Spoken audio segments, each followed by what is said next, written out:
বিশ্বজুড়ে যুদ্ধ পরিস্থিতির মধ্যেই কূটনৈতিক কৌশলে ভারতের বাজিমাত। ইরানের সঙ্গে বহুদিন ধরেই দীর্ঘমেয়াদী সম্পর্ক প্রতিষ্ঠা করতে চেষ্টা চালিয়েছে ভারত। সাম্প্রতিক সময়ে ভারত ও ইরানের মধ্যে বেশ মাখো সম্পর্কই পরিলক্ষিত হয়েছে। যুক্তরাষ্ট্রের মতো শক্তিধর দেশের কোনো প্রকার হুমকিও নাড়াতে পারছে না তাদের সম্পর্কের ভিত। যুক্তরাষ্ট্রের হুঁশিয়ারির তোপের মুখেই ইরানের সঙ্গে 13 মে সোমবার একটি ঐতিহাসিক চুক্তি স্বাক্ষর করেছে ভারত। এই চুক্তির মাধ্যমে ইরানের চাবাহার বন্দর পরিচালনার দায়িত্ব 10 বছরের জন্য নিজের কাঁধে তুলে নিল ভারত। তবে বিষয়টিকে একদমই ভালোভাবে নেয়নি যুক্তরাষ্ট্র। জানা গেছে, সোমবার ইরানে গিয়ে চাবাহার বন্দর নিয়ে ঐতিহাসিক চুক্তি স্বাক্ষর করেন ভারতের কেন্দ্রীয় মন্ত্রী সর্বানন্দ সোনোয়াল। এরপরই বিষয়টি নিয়ে মুখ খোলে ওয়াশিংটন। ওই দিনই মার্কিন পররাষ্ট্র দফতরের ডেপুটি মুখপাত্র বেদান্ত প্যাটেল বলেন, ইরানের ওপর মার্কিন নিষেধাজ্ঞা এখনও বহাল এবং যারা ইরানের সঙ্গে বাণিজ্যিক চুক্তি করতে চায় তাদের সংশ্লিষ্ট ঝুঁকির বিষয়টি বিবেচনা করা উচিত। বেদান্ত প্যাটেল বলেন, চাবাহার বন্দর নিয়ে ভারত ও ইরানের মধ্যে যে চুক্তি হয়েছে সেই বিষয়ে আমরা অবগত। ভারতের পররাষ্ট্র নীতি নিয়ে আমার কিছু বলার নেই। তবে ইরানের সঙ্গে চাবাহার বন্দর নিয়ে তাদের সেই চুক্তি দুদেশের দ্বিপাক্ষিক সম্পর্কের আওতায় পড়ে। ইরানের ওপর মার্কিন নিষেধাজ্ঞা জারি আছে এবং তা জারি থাকবেই। এ সময় বেদান্ত প্যাটেল বেশ জোর দিয়ে জানান, এবং এসব বিষয়ে কোনো ছাড় দেওয়া হবে না। বিভিন্ন সূত্রে বরাতে এও জানা গেছে যে ওয়াশিংটন ভারতের প্রতি সরাসরি হুঁশিয়ারি উচ্চারণ করে বলেছে, কেউ যদি ইরানের সঙ্গে ব্যবসা করার কথা ভাবে তাহলে নিষেধাজ্ঞার কবলে পড়তে পারে।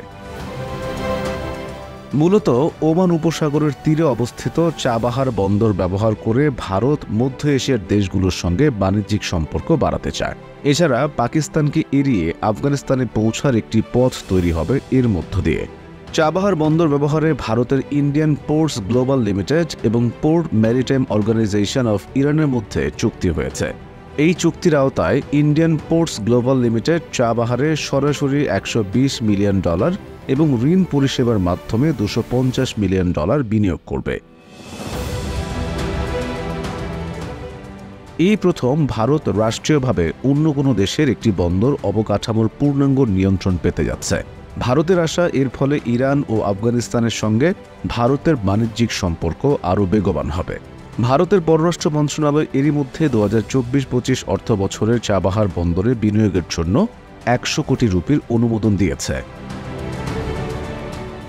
কৌশলগত বিবেচনায় ভারতের জন্য চাবাহার বন্দর খুবই গুরুত্বপূর্ণ, কারণ এই বন্দর হয়ে 7200 কিলোমিটার আন্তর্জাতিক উত্তর দক্ষিণ ট্রান্সপোর্ট করিডোর হয়ে ভারতের জন্য Iran, Afghanistan, Armenia, Azerbaijan, Russia, মধ্য এশিয়ার দেশগুলো এমনকি ইউরোপেও পৌঁছানো সহজ হবে।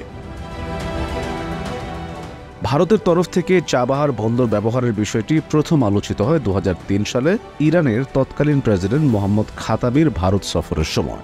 2013 সালে ভারত চাবাহার বন্দরে $100 মিলিয়ন বিনিয়োগের প্রতিশ্রুতি দেয়। পরে 2015 সালে একটি সমঝোতা স্মারক স্বাক্ষরিত হয়। পরে 2016 সালে ভারতের প্রধানমন্ত্রী নরেন্দ্র মোদীর ইরান সফরের সময় চূড়ান্ত চুক্তি হয়। উল্লেখ্য যে এর আগে রাশিয়ার কাছ থেকে ভারত যখন S-400 মিসাইল সিস্টেম কিনেছিল তখনও দিল্লিকে নিষেধাজ্ঞার হুঁশিয়ারি দিয়েছিল যুক্তরাষ্ট্র। তবে ভারত নিজের অবস্থানে অনড় ছিল।